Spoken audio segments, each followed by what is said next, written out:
लोग कहते थे आरव बहुत शांत है, पर भीतर ही भीतर वो एक तूफान से जूझ रहा था, सोचों के तूफान से। उसे चित्रकारी का शौक था। वो स्वप्न देखता था एक सफल वास्तुकार बनने का। परंतु जब भी अवसर आता, वो खुद से प्रश्न करता, लोग क्या कहेंगे? यदि असफल हो गया तो? मैं सर्वश्रेष्ठ तो हूं नहीं। और इन विचारों के चक्रव्यूह में वो कभी प्रयास ही नहीं कर पाता था। एक बार उसे एक लड़की अच्छी लगी, पर उसने सोचा वो मुझसे बात क्यों करेगी, और बात वहीं समाप्त हो गई। एक दिन गांव में एक वृद्ध यात्री आया, एक सेवानिवृत्त नाविक। उसने सभी को समुद्र की कथाएं सुनाई, तूफानों, जहाजों और अनगिनत यात्राओं की। आरव चुपचाप एक कोने में बैठा उसे सुन रहा था। कहानी समाप्त होने के बाद उसने पूछ लिया, आपको डर नहीं लगता था? कहीं तूफान में डूब न जाए?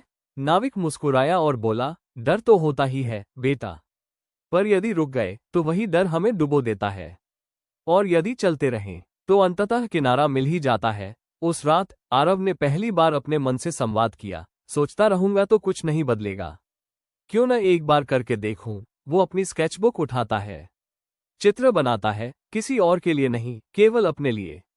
अगले दिन वो चित्र अपने मित्र को दिखाता है, वो प्रभावित होता है।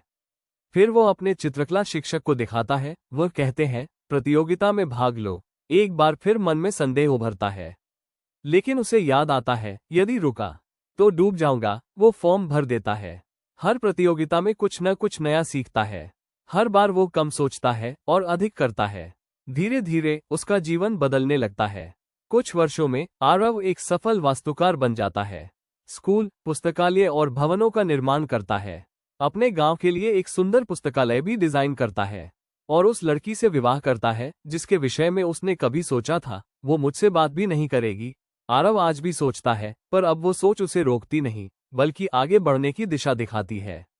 वो विजेता बना क्योंकि सोच के समुद्र में डूबा नहीं, बल्कि उसी में तैरना सीख लिया।